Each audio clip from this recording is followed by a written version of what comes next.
Chief Medina is going to say a few words about it before Deputy Commander Hartsock gets going. Thanks. I just want to thank everybody for being here this afternoon and everybody for providing coverage on this important event in our department's history in the past few years. You know, I want to start by saying thank you. I think there's a lot of individuals that we need to thank as a law enforcement agency, and I'm going to start with some of the citizens who were heroes that day, assisted one of our officers in getting to help. A public service aide who sat there and helped another officer with medical aid. And it goes on from there. There were individuals in 3 different restaurants that were impacted, and the public was great. They supported us through this. They patiently wait for interviews. And a special thanks to Wendy's. Our officers made that a command post, so to speak, and management basically shut that place down and just gave us full access to it. And you know, we had a lieutenant who worked really hard to make sure it was cleaned and left the same way we found it at the end of the day. But it went beyond that. It went to the next few weeks, citizens reaching out and showing the support to our officers of the Albuquerque Police Department. And I think that was a crucial thing in this swing of trying to get things back to a middle ground with the police department to make sure that we could continue to work to move forward. But I also want to thank everybody involved for the dialogue that was opened up from this, and the ability that we're all recognizing that we have to have a balance between crime fighting and making sure that we honor the rights of all individuals in the community. And I think that this moment was a very difficult moment for the Albuquerque Police Department, seeing 4 officers impacted and injured in this incident was very trying on us. And I think that one of the best things that came out of this is the community's support towards the Albuquerque Police Department, and our officers being able to see how they were valued by the community was key, because it has been a difficult 20 months on law enforcement in general across this country. So I want to thank the community for all of their support. We're going to turn this over to Deputy Commander Hartsock, and he's going to give a briefing, and we'll be available for questions again. And I also want to thank the media for all their patience and understanding during this event. And the media actually helped us get key information out that day that we thought was important. So just want to tell everybody thanks. This was a community effort, and it was something that needed to occur for the men and women of this department.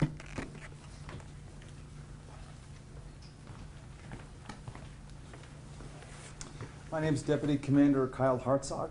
I help run the Criminal Investigations Division, which includes the Multi-Agency Task Force, which, along with the Bernalillo County Sheriff's Office and New Mexico State Police and other agencies that you'll hear about today, all assisted in this investigation of an officer-involved shooting. This critical incident community briefing will provide you with information of a robbery offender shooting at and injuring 4 officers, which ended in an officer-involved shooting. You're about to see relevant video footage and learn other evidence and police procedures related to the case, so that you can have a better understanding of what occurred based on what we know right now. The Albuquerque Police Department conducts very thorough criminal and use of force investigations, which typically require investigators to interview multiple witnesses, review hours of video footage, and analyze a significant amount of forensic evidence. We're still at the early stages of this investigation, which can often take several months or more to complete. Our understanding of the incident may change as this additional evidence is collected, analyzed, and reviewed. We also do not draw any conclusions about whether the officers acted consistent with our policies and the law until all the facts are known and the investigation is complete. A word of caution, especially in this case. The images and video may be disturbing. When police officers use force to arrest a subject or defend against an attack, it can be graphic and difficult to watch. In addition, there may be strong language by those shown in the video. We'll start off by introducing to you the 4 officers who fired their guns or were injured this day. Officer Mario Verbeck has been with the Albuquerque Police Department since 2004. At the time, he was assigned to the Foothills Area Command. He does have 2 prior officer-involved shootings in 2005 and 2008. Officer James Eichel was hired by the Albuquerque Police Department in 2009. At the time, he was assigned to the Southeast Area Command, and he does have one prior officer-involved shooting in 2014. Officer Harry Gunderson, he's been with the Albuquerque Police Department since 2004. He was also assigned to the Foothills Area Command on this day, and he has no prior officer-involved shootings. And Sergeant Sean Kinney, who's been with the Albuquerque Police Department since 1999, was also assigned to the Foothills Area Command that day and has no prior officer-involved shootings. This incident took place in the Southeast and Northeast Area Commands. On August 19, 2021, around 8:39 a.m., our emergency dispatch center received a call from a person stating that he had been the victim of an armed robbery around 8 a.m. near Central and Western Skies, which is in the southeast part of Albuquerque. The victim met with a friend to help drive around the area and look for offenders. He spotted them near Juan Tabo and Copper and observed them enter a gas station. He then called 911. At the time of the 911 call, the victim was near Manzano High School. As the investigation continued, the ambush of our officers, gunfight, and officer-involved shooting would take place near the 1100 block of Juan Tabo Northeast. Here's the beginning of the 911 call about the armed robbery. Albuquerque 911, what is the location of your emergency? Hi, we're over here. I don't know where Manzano is. It's what's it called? What is it? On Juan Lomas. So my friend just got robbed, and we were about to go somewhere, and we see them walking right now on the people that have the stuff right now. Okay, but where is your friend that was supposed to have been robbed? He was on Central. No, and, where is he right 301 now? Western Skies. 301 Western Skies. Where is your friend right now is what I need to know. Right here. I'm right here. Okay, that's what I need to know. What is your name? Nathaniel Palachico. Okay, Nathaniel, are you following the people? Yes, ma'am. Don't follow them. You don't We're know not if they have a following weapon. You just told me you were. They robbed me. They literally held me to gunpoint and everything and took me of all my stuff. Okay, On 301 so- Western Skies Drive. Where are you now? We're over here by Manzano High School, by the Crunch Fitness. On which roadway? Lomas? I don't know, ma'am.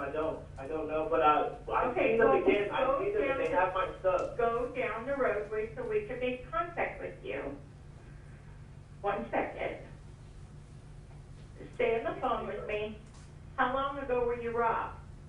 I literally just got robbed not too long ago, like 25 minutes ago. And then I was Did you my call? mom went out. Huh? Did you call when you were robbed?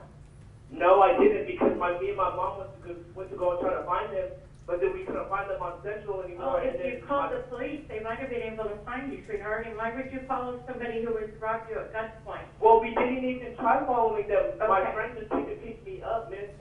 Okay. And he was just trying to take I'm me just somewhere worried and about just you. get him on the road. No, I'm just worried about you, so just stay back 1 second. Stay at the school. Which way are these people going? They're walking on Washington. They're walking on Washington. Which way? Walking down. Which way's down? Which way, huh? North or south? South. They're walking southbound? Yeah, Stay on yeah. the phone with me. Okay. They're keeping, if you're gonna stay there, keep an eye on them, but don't let them know it's you. Now, Yeah, tell me yeah, how I know. many people? There's two. Now, how many, there's 2 people? Yes, ma'am. Okay. And the first offender, the one with the gun, is he Hispanic, black, white, Native American race? He's Hispanic. He's About, hold on, let me Yeah. ask the question. About how old is he? I don't know. 20, 30, 40? He looks about he's in his 20s. Okay, how tall? He's like 5'9", 5'6", How 5'6" much- foot. How much does he weigh? He's probably 180, 200 pounds. What I don't color know. hair? Brown, black? I don't know. Black. Is he wearing a hat or something? The big one is not, but the skinny one has a hat and a hoodie. Okay, so which one's the big one, which one's the skinny one? The one you just told me? The big one is the one with the gun. The skinny one is not. He has my backpack and has Which one is the one that you just told me? Okay, that's what I would think you. That's what I was trying to ask. The one with the gun is the one you just gave me the description of, right? Yes. Okay, yes, what color the big one. clothing is he wearing? He's wearing like light color, like a tan color. Tan colored shirt? Like a white colored shirt. White colored shirt, what color pants? A tannish or like Tan. sweat. Tan sweats or bottoms, that's okay. Just stay with me, okay? And the second person, the bigger one, is Hispanic, black, white, Native American or Asian? He's Hispanic too. Okay, about how old? The same age or older? I live like the same It's age. approximately, okay. Okay. How tall is this one? This one looks about like 5'5", 5'6". Okay, now officers have already been en route, okay? So just stay with me on the phone. And about how much does this one weigh? He looks like he weighs about 150, 130. Okay, what color clothing is he wearing? He was wearing a black shirt and he was wearing pants. Black shirt and what? Black pants. He wore black pants And and you a have black your, sweater. what color is your backpack he has? It's a Puma backpack. It's gray and gray and black. Okay, just stay with me. One of the two robbery suspects and the person involved in the Officerville shooting was 27-year-old James Ramirez, who is a lifelong resident of California and has no identified ties to or residence to Albuquerque or New Mexico. The other person involved in the robbery is still unidentified, and that ATF and the MATF are still hoping to identify this person and working towards it. If anyone has tips, we ask you to please contact nmcrimestoppers.com or call police. Officer Verbeck met with the robbery victim in the parking lot of the Napa Auto Parts around 8:58 a.m. Around 9:16 a.m., Officer Verbeck and the robbery victim see the possible offenders walk by on Summer and into an alleyway. Officer Eichel arrives on scene at the same time, and both he and Officer Verbeck see the possible offenders start to run away from them. The offenders run south through the narrow alley that included a partially covered elevation drop. This allowed Ramirez, the shooter, to be in an advantageous position to fire upon our approaching officers with little warning. During the foot pursuit, the offenders ambushed Officers Verbeck and Eichel, who were shot and severely wounded. Our officers returned fire as both offenders continued to run south. During this exchange of gunfire, our major crime scene team recovered 32 casings that were fired from the gun that Ramirez was found with. 18 casings were collected from APD firearms just in this alleyway. Officer Verbeck and Eichel are both severely shot and at least partially incapacitated at this point. The unknown offender, who we have not yet identified, appears to continue to run south and then west into the neighborhood and is not captured. Ramirez enters the rear of the Federico's restaurant and Dutch Brothers coffee shop at this point. Officer Harry Gunderson and Sergeant Kinney both arrive in the parking lot of the Dutch Brothers. Officer Gunderson sees James Ramirez with a gun, gives him commands to surrender. A gunfight ensues. Officer Gunderson and Sergeant Kinney exchange fire with Ramirez. Ramirez is seen reloading his firearm and holding his ground during the incident. The officers work to also clear the civilians in the parking lot during this gunfight. Officer Gunderson is injured at the start of the gunfight by shattered glass and metal shrapnel that enters one of his eyes. Officer Gunderson remains engaged with Ramirez, who is still firing his gun towards the officers. Sergeant Kinney is shot in the chest, where his bulletproof vest stops the round. He won't be aware that he's shot in the vest until sometime after this incident. Officer Eichel was able to fall back near his police unit and was assisted by police service aide Jacqueline Hernandez Zarate, who applies a life-saving tourniquet to Officer Eichel's arm, which instantly slows down the rate of blood loss he was suffering. A neighbor who heard the shooting, Johnny Garcia, went over his back wall and assisted Officer Verbeck with moving to a safer area. Mr. Garcia did utilize Officer Verbeck's radio to ask for help, which included giving precise locations to responding officers and medical personnel.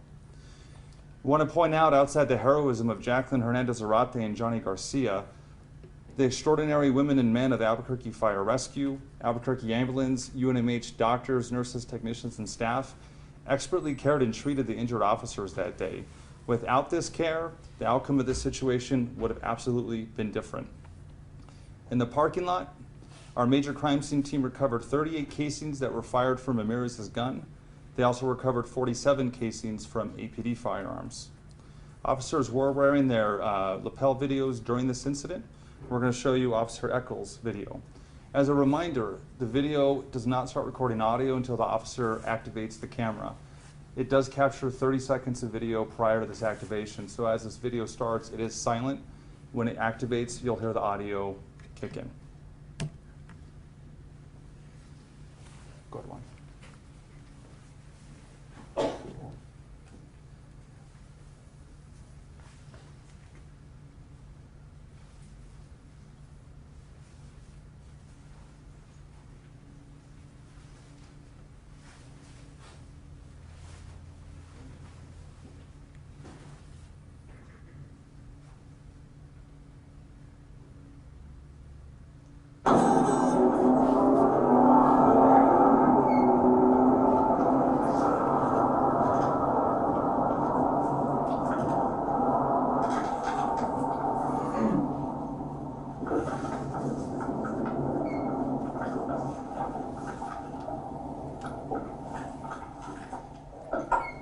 Where at?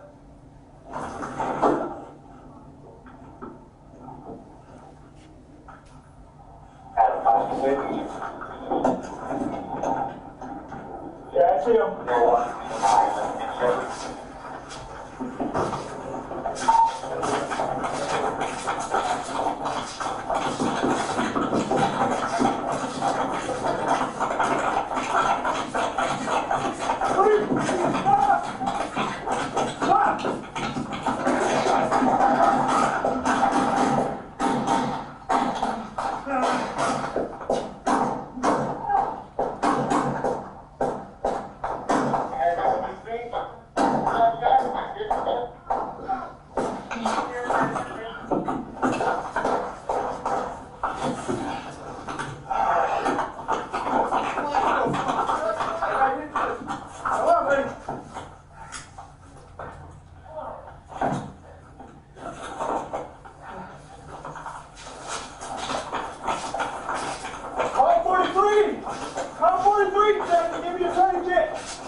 We need 43, 2 officers down. Let's go, Summer.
One more officer this way.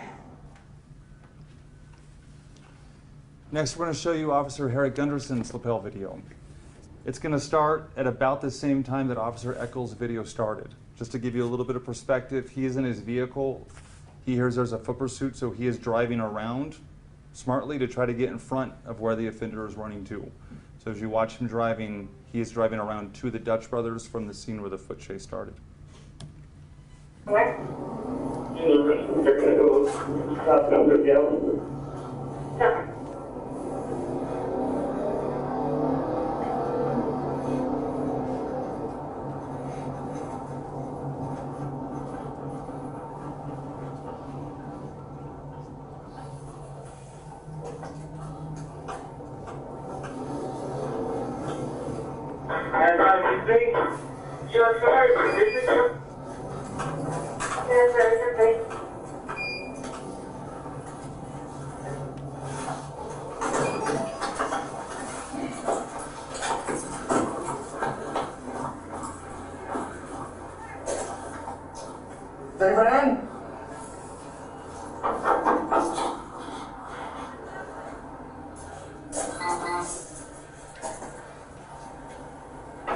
Adam 532, he's gonna be behind.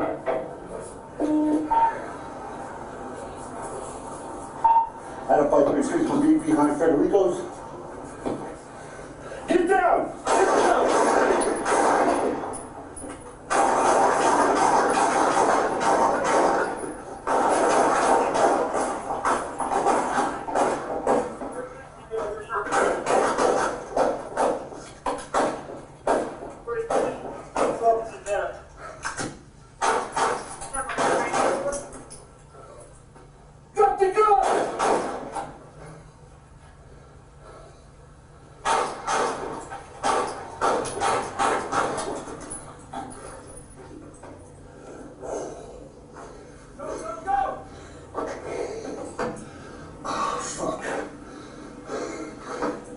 Still got the gun? He's still pointing the gun at us? Shots fired.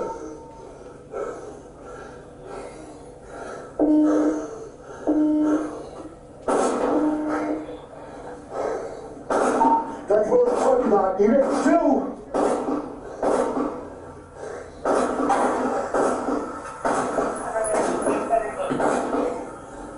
Behind Dutch brothers.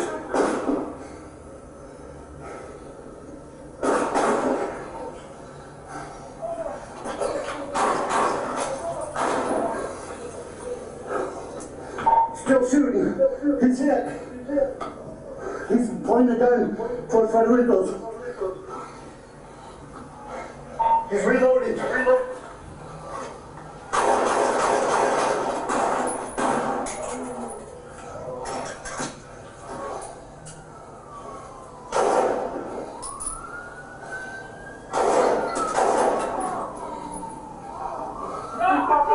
Drop the gun!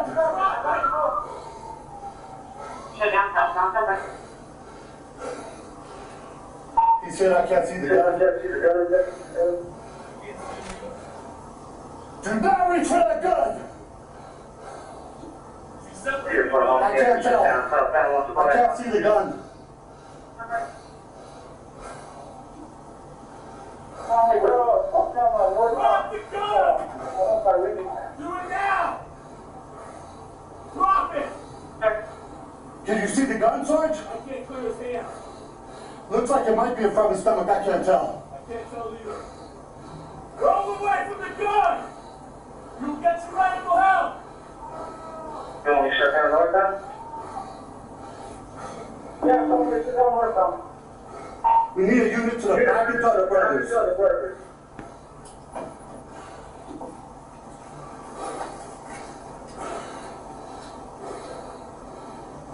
We're reaching for stuff! Officer down.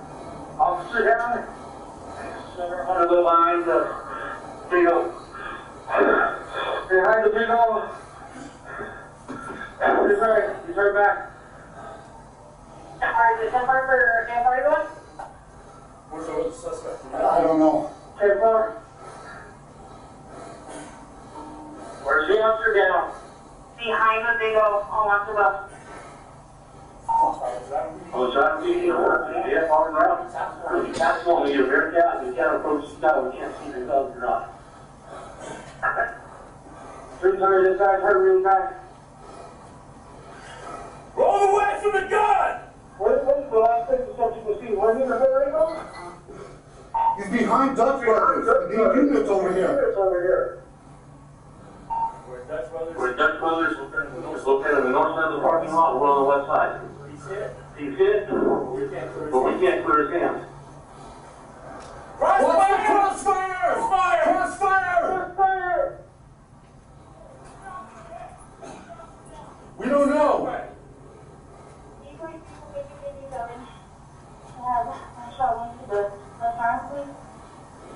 Don't move towards that gun! I'm not 35 behind the big old. Leave your hands up! People in Dutch Brothers out there are evacuating them. Past you. He's right behind that red car. Hurry over there now.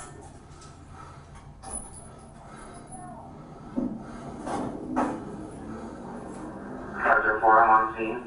Watch the ball and mountain. We're going to help me divert traffic over. He's on his second now. He's still got some gun.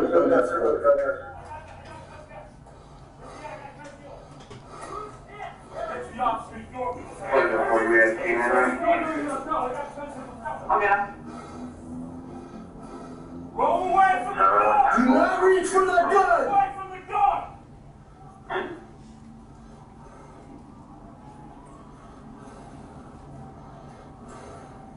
Can I get route count? Down. Where's the officer down? Behind the big O. Behind the big O. Get here immediately. He's hurt really bad. Big neck, I hurt big O. Big difference.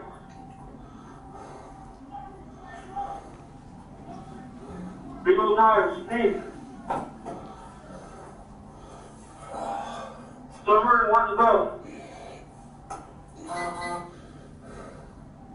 Big O where? Watch the ball and something. Where's that big O? So, I was trying to put you. I'm going to get stuck in the outside unit at the Dutch Brothers. Okay. See here that? We still can't see the gun. Okay. Do not fucking move! So we need fire to the third floor. Summer wants to go west. There's number. Where's the parking lot of the Napa?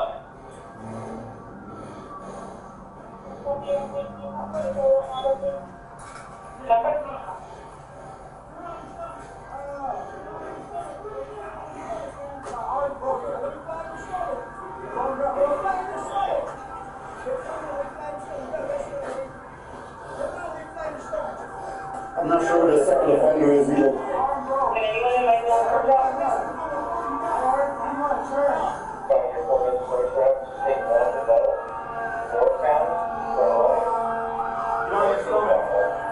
Moving over.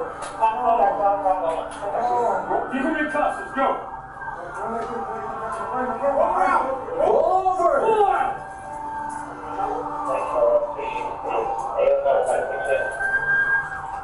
Anyone have a record? They're going 561. Make sure you go big O first.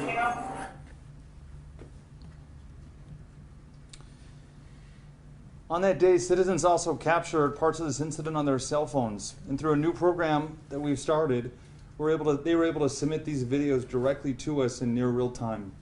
Here are two of the videos that citizens took that help show at least parts of this incident.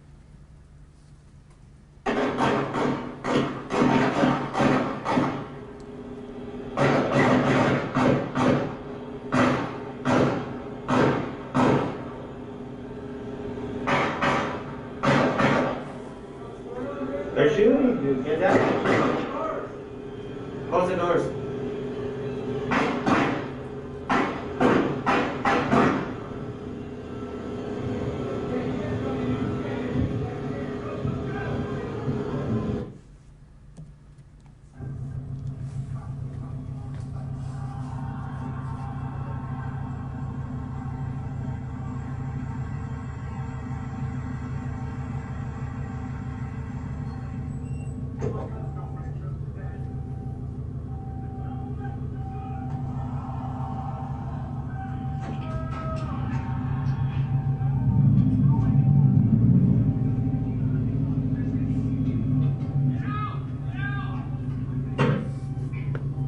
He's down, dead.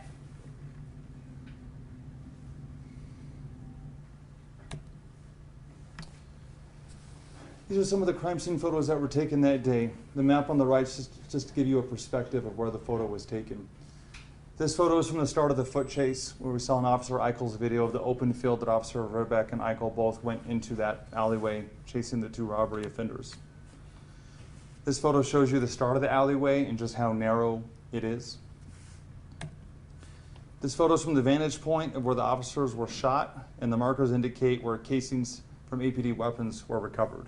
If you look up ahead at the kind of chain link fence cutout area, that is where the elevation change, and there's a drop off that goes down, and where we found these casings that were fired from Mr. Ramirez's gun that struck the officers. This photo is from the vantage point of Officer Gunderson when he first saw Mr. Ramirez in the Dutch Brothers parking lot. As he fell back to his car to take cover as he engaged in the gunfight, this was the perspective he had towards Mr. Ramirez. Again, Sergeant Kinney proned himself out on the ground as he returned fire to Mr. Ramirez. This was his vantage point. This is an overall of the crime scene with the yellow markers indicating everywhere a casing was located. In all, 135 casings were taken from both crime scenes together. A Glock handgun was recovered from Mr. Ramirez. It had 1 round chambered, 4 additional live rounds in the magazine.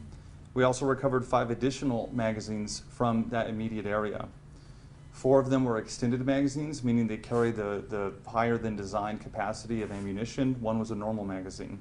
Of the 4 extended magazines that were recovered, 1 had 12 live rounds, 1 had 31, 1 had 0, and 1 had 6. A 5th regular sized magazine was also recovered, and it had 0 rounds left inside. This is just a photo of Mr. Ramirez's gun. Officer Gunderson's unit took extensive bullet damage during this gunfight. This photo shows that. This is a photo of Sergeant Kinney's police unit, and as I told you, he was laying down near that rear tire, firing at Mr. Ramirez. Some of the rounds, Mr. Ramirez, as you can tell from here, he's aiming back at Sergeant Kinney, strikes him at least once, and is also deflating his tire and hitting the lower body part of the police unit. Officer Mario Verbeck was struck at least 2 times by gunfire in the arm and in the neck. He was transported to UNMH in life-threatening critical condition that day. He continues to recover, being released from the hospital on September 2nd. Officer Eichel was shot 1 time in the left forearm and was transported in critical condition to UNMH. He continues to recover as well and was released from the hospital on August 26th. Officer Gunderson was transported to the hospital that day with where metal shrapnel through a surgery was removed from his eye. He was released from the hospital on August 20th. Sergeant Kinney was shot in his bulletproof vest but didn't realize it till another officer noticed that there was a defect in his uniform. He was transported to the hospital and released the same day. This is a photo of Officer Kinney's vest. And I'll zoom in for you, where you can see the defect from the round that struck him.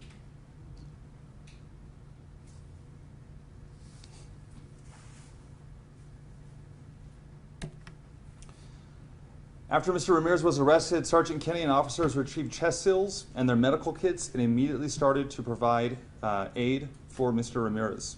He was transported to the hospital that day and has since been released and booked into jail on September 2nd. He faces the following federal indictment for felon in possession of firearm. The state also initially charged him as well, but is now allowing the federal case to proceed first. In state court, he was initially charged with armed robbery, aggravated battery upon a peace officer with a deadly weapon, 3 counts, assault with intent to commit a violent felony, felon in possession of a firearm, and resisting a police officer. Again, the other person involved in this robbery is still unidentified. We ask anyone with information to please call police, or you can submit a tip anonymously to Crime Stoppers or at their website, nmcrimestoppers.com. We want to point out the extraordinary support, as the chief mentioned, from people all over the country that have reached out to these officers and our department during this time. Several businesses were completely shut down that day but were supportive of us in the crisis. And as Chief pointed out correctly, the Wendy's restaurant nearby let us completely take over and make it an investigative command post, which was just amazing, kept everyone out of the elements. We also can't understate the importance of our partners in this entire investigation, who provided civilians and tons of administrative support, criminal support, which included the Bernalillo County Sheriff's Office, New Mexico State Police, FBI, United States Marshal Service, the DEA, the ATF, Rio Rancho PD assisted, the United States Attorney's Office came out, and as well as the DA's office were all on scene that day and did something to help. Over the next several months, the Albuquerque Police Department will continue to investigate and analyze this incident. We will continue interviewing any new witnesses that come forward and complete any forensic test. After the investigation is complete, our Force Review Board will forward the findings to the Superintendent of Police Reform to determine if this incident met the high standards of the Albuquerque Police Department. The Multi-Agency Task Force will forward their case to the District Attorney's Office, who will make any determination of criminal charges outside the ones I've already listed. And at that, we'll stand for any questions you have. Is there also a lapel video from Officer King and Burbeck? There is. And why were we not shown that? We just try to limit it to the ones that showed the best perspectives. And those cameras also, I can tell you Officer Verbeck's is just black pretty much, because it just hits the ground and it doesn't really add much to what the story is besides Officer Eccles' video.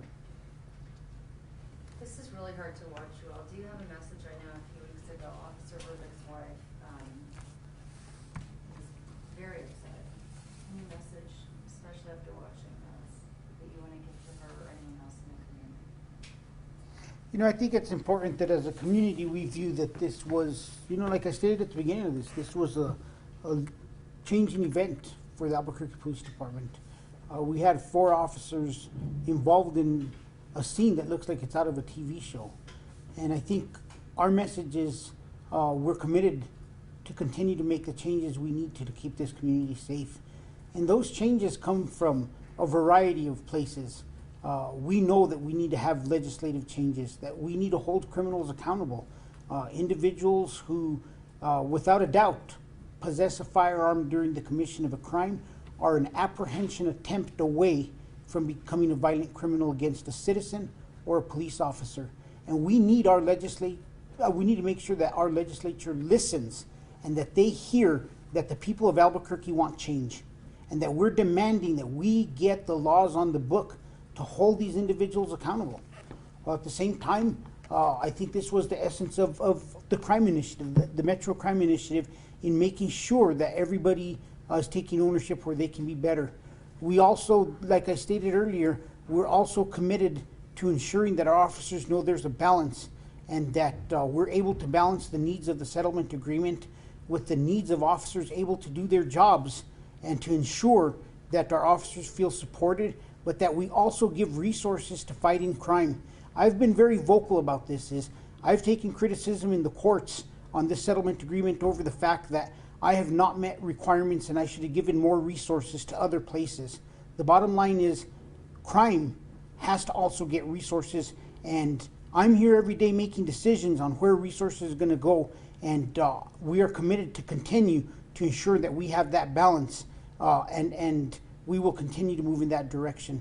So yes, for Mrs. Verbeck and everybody else, the department is committed to continue the changes that we've started since last fall. We did work on changing the discipline process for our officers to make sure that it's fair and equitable, which is parts of the settlement requirement. We have recruited and hired over 100 officers every year. It's unfortunate we've had a lot of retirements this year, but for too long we looked at how we were going to keep officers on the back end, when I feel we should have focused on how we're going to bring officers in the front end. We've had, so to speak, the bleed of officers that are going to leave, and we've reduced that number. But every year we're battling and looking at over 100 officers eligible to retire. The last number I got was we're down to 50. We have to build the ranks from the front end and stop looking at how we're going to keep people longer and longer within their career. And we have to hire all the PSAs we can so we increase our ranks. We're looking at this as a whole. Also, how can we change tactics? What can we do to make sure that our officers have the resources they need and the training they need to avoid these situations that they're encountering now more than ever, not just in Albuquerque, but across this nation. I think that we have to find that balance, and we have to make sure that law enforcement feels supported. This past 22 months has been, very difficult on law enforcement in general across this country. I was very proud of how the community supported our police department, the actions of our EMS, the actions of the hospital, the way they treated us, the treatment they gave to our officers, the resources that were devoted to their health. We want to make sure that we continue to provide a good service to the community and that we make a positive environment for our officers to work. But we need everybody's help. We need all of the community's help. We know there's criminal justice changes that need to be made. We know there's processes that need to find a middle ground. And we need the silent majority of this city to make sure that their voice is heard, that they want their police department to be functional, they want their police department to be able to do their jobs, but also that we do it within protecting the rights of all citizens. I know that the officers, Chief, this is a question for you, are at different levels of recovery, some with different injuries based on severity, but have any of the officers returned to duty, and if not, have they expressed a desire to? Yes. Immediately after this incident, 3 officers were at a point where they were able to speak. I spoke to them immediately, and I let them know that when they were ready to come back, to let me know what modifications they need. All 3 of the officers accepted and told me that they were not ready to come back to the field, and we made the decision that we would modify where they were going to go. We worked with the union, and everybody was in agreement that we should do what's best for our officers. Officer Gunderson has returned to work. He is working in operations review, helping us with administrative processes, and we do have a plan. Officer Kenny is also back to work. He's assisting at the firearms range, and when Officer Eichel and Verbeek are ready to come back, we will also do the same for them to see what we could do to assist them. Okay, but they're not back yet? No. Those 2 are not. This is the first 2. I want to point out something else you guys mentioned a little bit earlier about how tough that video is to watch. I don't like watching it. It's something that a chief doesn't want to watch his department going through. But I will tell you this much: there are some people in this room who have had to go over that video over and over again. And I want to thank our MATF officers, Dave Gonzalez, Officer Babcock, and Davis. All of you guys, want to tell you guys thank you for all the hours you put into this. I know it hasn't been easy. I know it's emotional to have to watch these videos and to see your fellow officers go through this, but I want to thank you for your dedication to ensuring that we have a strong case for prosecution on this. And I just, from the bottom of my heart, thank you for all your hard work on this. Chief, you said the other 2 they're not in the field. Is that to mean like they will not?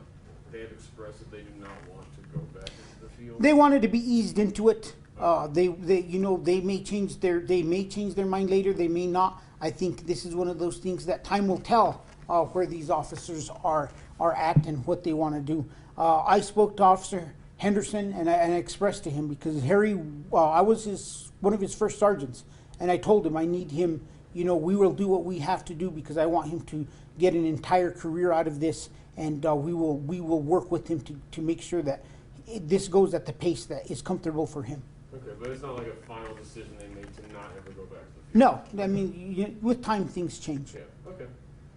I had a few questions about Ramirez and the gun. Was the gun stolen?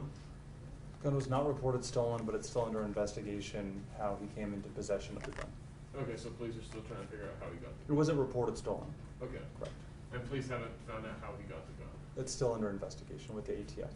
Okay. How and when did Ramirez get here? That's also still under investigation right now.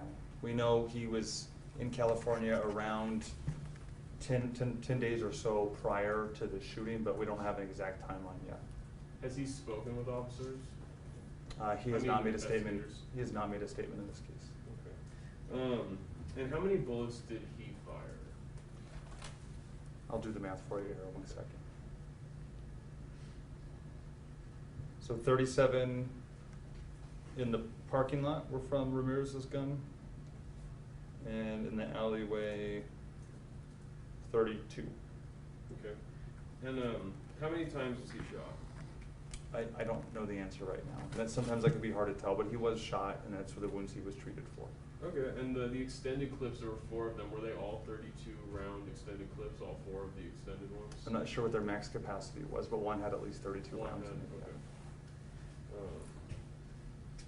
Are the officers, are they obviously were grave, some of them were very seriously injured. Are any of them like injured in the sense that they're gonna have long-standing mobility issues like with arms or? We don't know that yet. I mean, they're still going through recovery.